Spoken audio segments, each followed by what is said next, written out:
Hello everyone, आज का हम लोग का टॉपिक है ग्लाइकोलाइसिस। तो ग्लाइकोलाइसिस होता क्या है? नॉर्मली हम इसे सिंपल वर्ड्स में डिफाइन कर सकते हैं, break down of glucose. Means glucose का हम लोग ब्रेक डाउन करते हैं। इसमें स्टार्ट करने से पहले हम ये समझते हैं कि ग्लाइकोलाइसिस कराने की ज़रूरत क्यों है, क्यों हम लोग ग्लाइकोलाइसिस करा रहे हैं, ग्लूकोज का ब्रेक डाउन कर रहे हैं। हम लोग के बॉडी में जो भी सेल्स हैं वो एनर्जी किस फॉर्म में यूज करती हैं? एटीपी के फॉर्म में। तो ग्लूकोज का ब्रेक डाउन करके हम लोग एटीपी बनाते हैं, मीन्स एनर्जी बनाते हैं। ये जो ग्लाइकोलिसिस है ये सेल्स के साइटोप्लाज्म में होता है। जैसे कि आप यहाँ पे देख सकते हैं, ये एक सेल है मान लीजिए, और यहाँ पे इसका न्यूक्लियस है।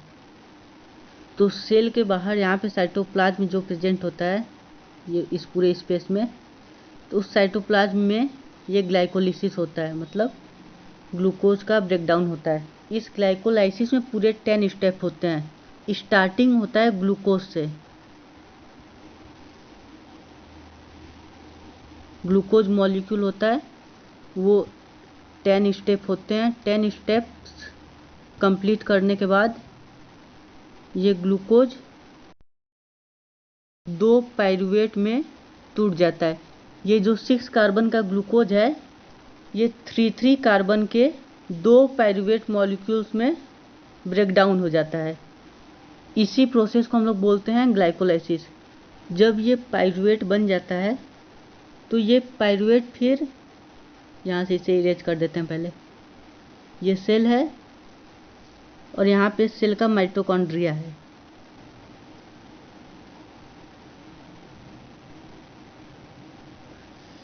ये देखिए, ये सेल है।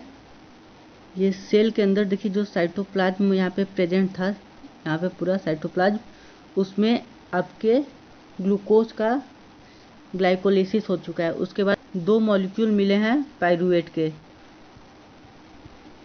ये पाइरूवेट अब माइटोकॉन्ड्रिया में जाएगा, और जब ये माइटोकॉन्ड्रिया में जाएगा इसका और ब्रेकडाउन होगा और इसमें से और एटीपी निकलेंगे। ये जो है सेकेंड स्टेप होगा। ग्लाइकोलाइसिस के बाद जो सेकेंड स्टेप होता है वो होता है क्रेब्स साइकिल। तो इस वीडियो में हम लोग अभी केवल ग्लाइकोलाइसिस कवर करेंगे और नेक्स्ट वीडियो में हम लोग क्रेब्स साइकिल को कवर करेंगे। तो चलिए हम लोग अपना ग्लाइकोलिसिस स्टार्ट करते हैं। देखिए फ्रेंड्स, ये ग्लूकोज है यहाँ पे, इसी का हम लोग को ब्रेक डाउन करना है। तो हेक्सोकाइनेज एंजाइम है जो कि इस ग्लूकोज को ग्लूकोज 6 फॉस्फेट में कन्वर्ट कर देगा। मीन्स ग्लूकोज का आप स्ट्रक्चर जानते ही होंगे, तो उसमें एक फॉस्फेट मॉलिक्यूल आकर अटैच हो जाता है, और इसमें जो है आपके एनर्जी का भी लॉस होता है, मीन्स एनर्जी यूज होता है इसमें। तो एटीपी से एडीपी बन जाता है। जैसे कि एटीपी में एडिनोसिन ट्राइफॉस्फेट में 3 फॉस्फेट हैं। अब देखिए जो यहाँ पे है एडीपी, इसमें एडिनोसिन डाइफॉस्फेट, मीन्स यहाँ पे 2 ही फॉस्फेट बचे हैं, एक फॉस्फेट ग्लूकोज में ऐड हो गया है, तो इसीलिए ग्लूकोज 6 फॉस्फेट बन गया है। ये सेकेंड स्टेप में फॉस्फोहेक्सेस आइसोमेरेज एंजाइम ग्लूकोज 6 फॉस्फेट को कन्वर्ट कर देता है फ्रक्टोज 6 फॉस्फेट में। तो ये देखिए इसमें कुछ करना नहीं है, ये ग्लूकोज 6 फॉस्फेट फ्रक्टोज 6 फॉस्फेट का आइसोमर होता है, मतलब दोनों आइसोमर हैं। जो ये एंजाइम है फॉस्फेट तो इसमें लगा ही है, और हेक्सेस में 6 कार्बन का चेन जो है इसको हम लोग हेक्सेस बोलते हैं। जैसे ग्लूकोज भी 6 कार्बन का होता है और फ्रक्टोज भी 6 कार्बन का, मीन्स दोनों तो आइसोमर ही हैं। तो आइसोमरेज, ये एंजाइम, इस एंजाइम का नाम आप सिंपली याद कर सकते हैं, फॉस्फोहेक्सेस आइसोमरेज। इसमें जो है कि किसी भी एनर्जी का रिक्वायरमेंट नहीं है, क्योंकि इसमें सिर्फ आइसोमर आपस में इंटरचेंज हो रहे हैं। ग्लूकोज 6 फॉस्फेट फ्रक्टोज 6 फॉस्फेट में कन्वर्ट हो रहा है। आइए थर्ड स्टेप देखते हैं। ये देखिए थर्ड स्टेप में फॉस्फोफ्रक्टोकाइनेज एंजाइम फ्रक्टोज 6 फॉस्फेट को फ्रक्टोज 1,6 डाइफॉस्फेट या फिर बिस फॉस्फेट भी आप बोल सकते हैं, फ्रक्टोज 1,6 बिस फॉस्फेट में कन्वर्ट कर देता है। इसमें देखिए यहाँ पे एक ही फॉस्फेट था फ्रक्टोज 6 फॉस्फेट में, और यहाँ पे देखिए 2 फॉस्फेट आ गया है, 1,6 बिस फॉस्फेट हो गया है। तो इसमें भी एनर्जी का यूज होगा, मीन्स एटीपी जो है एडीपी में कन्वर्ट हो जाएगा। एडीपी से एटीपी बना है तो एक फॉस्फेट जो निकला है वो फ्रक्टोज 6 फॉस्फेट में जाकर ऐड हो जाता है फर्स्ट पोजीशन पे, इसीलिए फ्रक्टोज 1,6 डाइफॉस्फेट बन जाता है। फोर्थ स्टेप में ये जो फ्रक्टोज 1,6 डाइफॉस्फेट है ये 6 कार्बन का चेन होता है। ये 6 कार्बन का कंपाउंड है, ये 3-3 कार्बन के 2 कंपाउंड्स में ब्रेक हो जाता है, जिसे हम लोग बोलते हैं ट्राइओस फॉस्फेट। तो एक ट्राइओस फॉस्फेट ये है और एक ट्राइओस फॉस्फेट ये है। फोर्थ स्टेप में एल्डोलेज एंजाइम जो फ्रक्टोज 1,6 बिस फॉस्फेट को या डाइफॉस्फेट को ग्लाइसिरल्डिहाइड 3 फॉस्फेट और डाइहाइड्रोक्सी एसीटोन फॉस्फेट में कन्वर्ट कर देता है। ये दोनों एक ही एंजाइम करेगा, एल्डोलेज। ग्लाइसिरल्डिहाइड 3 फॉस्फेट है और ये जो डाइहाइड्रोक्सी एसीटोन फॉस्फेट, ये दोनों आपस में इंटरचेंज होते रहते हैं। जो बना है डाइहाइड्रोक्सी एसीटोन फॉस्फेट ये दोबारा से फिर इसी में चेंज हो जाएगा ग्लाइसिरल्डिहाइड 3 फॉस्फेट में। इसका जो एंजाइम यहाँ पे वर्क करेगा उस एंजाइम का नाम ट्राइओस फॉस्फेट आइसोमरेज। जैसा कि आपने सेकेंड स्टेप में देखा था, वहाँ पे ग्लूकोज 6 फॉस्फेट से फ्रक्टोज 6 फॉस्फेट बन रहा था, तो वहाँ पे हम लोग यूज किए थे फॉस्फोहेक्सेस आइसोमरेज।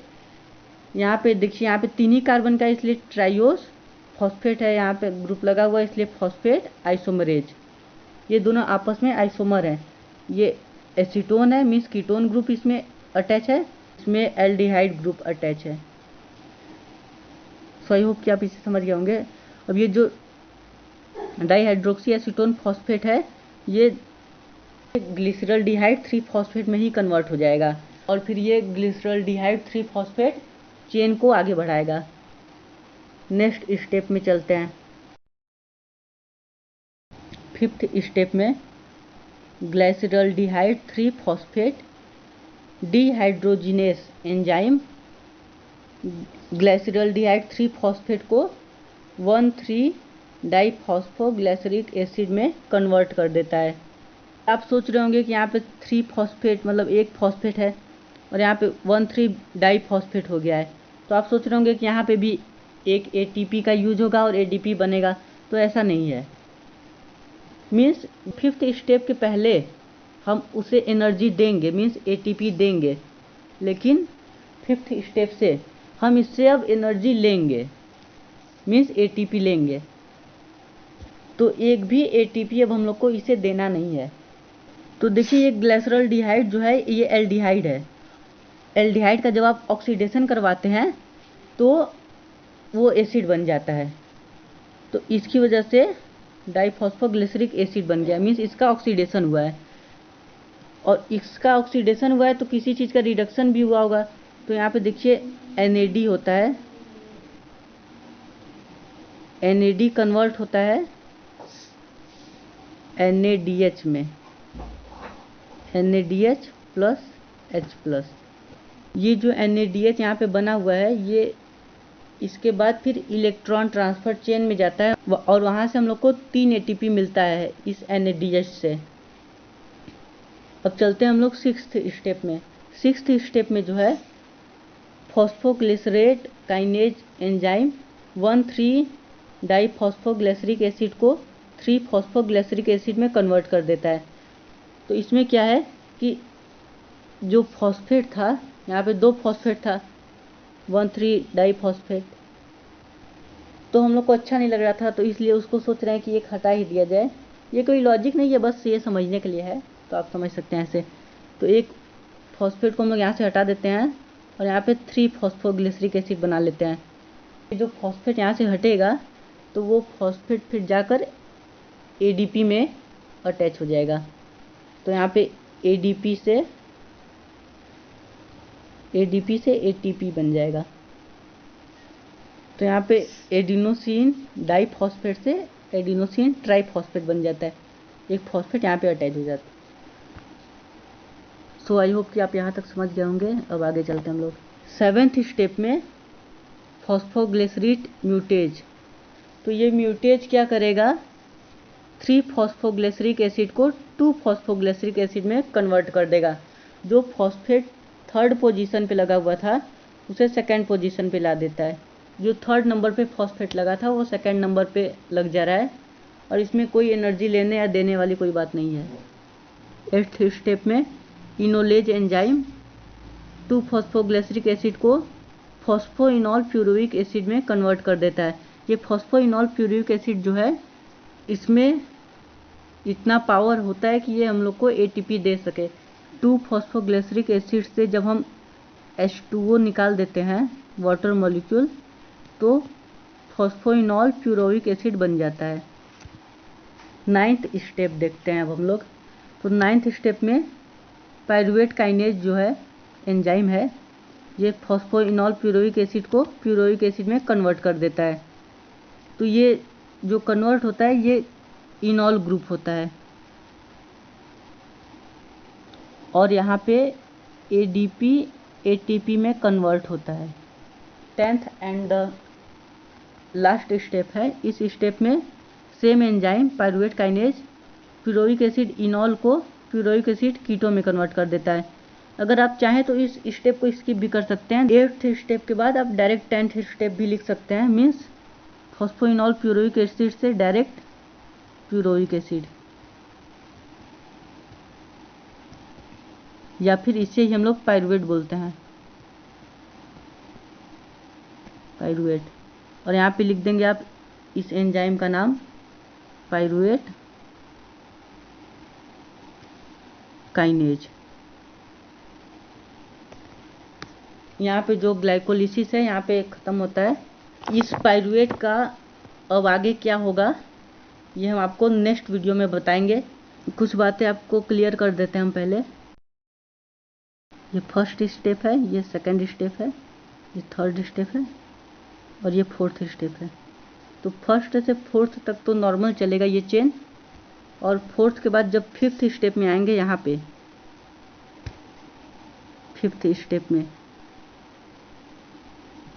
तो जो ये बन रहा है यहाँ पे 1,3 डाइफॉस्फोग्लिसरिक एसिड, ये वाला 1,3 डाइफॉस्फोग्लिसरिक एसिड, ये 2 यूनिट बनेगा। मतलब कि ये जो डाईहाइड्रोक्सी एसीटोन फॉस्फेट है यहाँ का, ये भी कन्वर्ट होके ग्लिसरॉल्डिहाइड 3 फॉस्फेट पे कन्वर्ट हो जाता है। और यहाँ पे जो एनर्जी निकल रहा है, यहाँ पे ADP से ATP बन रहा है, ये भी 2 मिलेगा हम लोग को यहाँ पे। और ये NAD से जो NADH+ बना है, ये भी 2 मिलेगा। तो जितने भी इसके बाद के स्टेप हैं, ये सब 2-2 मिलेंगे हम लोग को यहाँ तक। और ये जो पायरुवेट है ये भी 2 यूनिट मिलेगा, मीन्स 2 पीस मिलेगा हम लोग को। तो आइए हम देख लेते हैं कि नेट टोटल एनर्जी कितना गेन होता है हम लोग को। आइए इसे कैलकुलेट करते हैं हम लोग।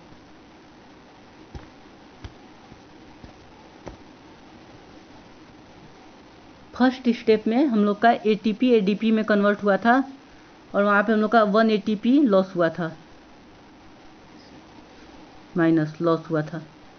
और 3rd स्टेप में फिर से वही सेम चीज़ हुआ था, ATP ADP में कन्वर्ट हुआ था, तो वहाँ पे भी 1 ATP का लॉस हुआ था, तो लॉस हो गए 2 ATP, 2 ATP का लॉस हो गया। अब फिर उसके बाद हम अब गेन वाला देखते हैं। 5th स्टेप में NAD NADH में कन्वर्ट हुआ था, तो NADH हम लोग को मिला था। ये NADH आगे जाकर 3 ATP बनाता है, लेकिन वहाँ से 2 मॉलिक्यूल हमें वहाँ पे मिला था NADH का, क्योंकि वहाँ से जितने भी कंपाउंड्स बन रहे थे वो सारे 2 के मल्टीपल में बन रहे थे, मतलब 2-2 बन रहे थे। तो यहाँ पे हम 2 का मल्टीप्लाई कर लेंगे, तो यहाँ पे हम लोग को 6 ATP मिल जाएगा।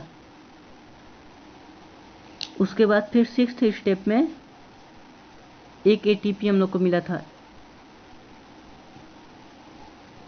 एडीपी एटीपी में कन्वर्ट हुआ था, तो वहाँ से एक एटीपी मिला था, तो यहाँ पे हो गया +1 एटीपी। उसके बाद 9th स्टेप में एडीपी एटीपी में कन्वर्ट हुआ था, तो वहाँ से भी एक एटीपी मिला था हम लोग को, मीन्स 2 एटीपी मिले, क्योंकि वहाँ से तो 2 कंपाउंड बन रहे हैं ना, तो 2-2 होगा। ये 6th स्टेप वाला भी 2 एटीपी यहाँ पे भी बनेगा और 2 एटीपी यहाँ पे भी। 5th स्टेप से जितने भी कंपाउंड्स बनेंगे सारे 2 के मल्टीपल में बनेंगे।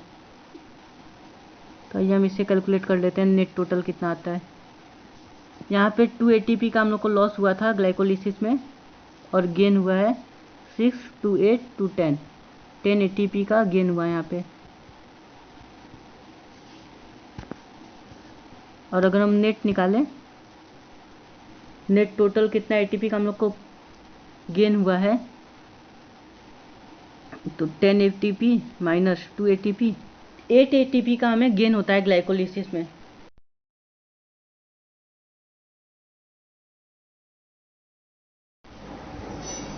ग्लाइकोलिसिस में ग्लूकोज का ब्रेकडाउन होता है। फर्स्ट स्टेप में ग्लूकोज 6 फॉस्फेट में कन्वर्ट होता है और इसमें हेक्सोकाइनेज एंजाइम वर्क करता है।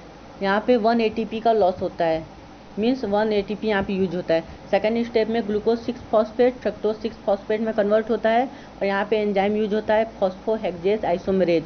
यहाँ पे एटीपी का कोई गेन या लॉस नहीं होता है। थर्ड स्टेप में फ्रक्टोज 6 फॉस्फेट फ्रक्टोज 1,6 डाइफॉस्फेट में कन्वर्ट होता है और यहाँ पे फॉस्फोफ्रक्टोकाइनेज एंजाइम यूज होता है, इसमें 1 एटीपी का यूज होता है।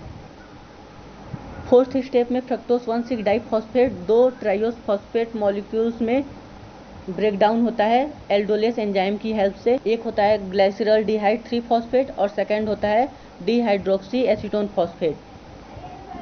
डाईहाइड्रोक्सी एसीटोन फॉस्फेट कन्वर्ट हो जाता है फिर से ग्लाइसरॉल्डिहाइड 3 फॉस्फेट में ट्राइओस फॉस्फेट आइसोमरेज की हेल्प से। ग्लाइसरॉल्डिहाइड 3 फॉस्फेट चेन को आगे बढ़ाता है, प्रोसीड करता है, तो इसके बाद से जितने भी मॉलिक्यूल्स हैं वो सब डबल प्रोड्यूस होंगे। फिफ्थ स्टेप में ग्लाइसरॉल्डिहाइड 3 फॉस्फेट 1,3 डाइफॉस्फोग्लाइसरिक एसिड में कन्वर्ट होता है और यहाँ पे एंजाइम यूज होता है ग्लाइसरॉल्डिहाइड 3 फॉस्फेट डिहाइड्रोजिनेस और यहाँ पे एक NADH में कन्वर्ट होता है। सिक्स्थ स्टेप में 1,3 डाइफॉस्फोग्लाइसरिक एसिड 3 फॉस्फोग्लाइसरिक एसिड में कन्वर्ट होता है और यहाँ पे एंजाइम यूज होता है फॉस्फोग्लाइसरेट काइनेज। यहाँ पे 1 ATP का गेन होता है। सेवेंथ स्टेप में 3 फॉस्फोग्लाइसरिक एसिड 2 फॉस्फोग्लाइसरिक एसिड में कन्वर्ट होता है और यहाँ पे यूज होता है फॉस्फोग्लाइसरेट म्यूटेज एंजाइम। एट्थ स्टेप में 2 फॉस्फोग्लाइसरिक एसिड फॉस्फोइनॉल प्यूरोइक एसिड में कन्वर्ट होता है। 2 फॉस्फोग्लाइसरिक एसिड से जब वाटर रिमूव हो जाता है तो फॉस्फोइनॉल प्यूरोइक एसिड बन जाता है और यहाँ पे एंजाइम जो यूज होता है उसे हम लोग बोलते हैं इनॉलेज। नाइन्थ स्टेप में फॉस्फोइनॉल प्यूरोइक एसिड में कन्वर्ट होता है और इसमें एंजाइम यूज होता है प्यूरोवेट काइनेज। 10th स्टेप में प्यूरोइक एसिड इनॉल जो होता है वो प्यूरोइक एसिड कीटो में कन्वर्ट होता है पाइरुवेट काइनेज एंजाइम की हेल्प से। आई होप कि आप समझ गए होंगे। आज की वीडियो में बस इतना ही। मिलते हैं आपको अगली वीडियो में, तब तक के लिए बाय बाय। और अगर आपको नोट्स चाहिए तो वो डिस्क्रिप्शन में है, आप जाके वहाँ से देख सकते हैं। Thanks for watching our video.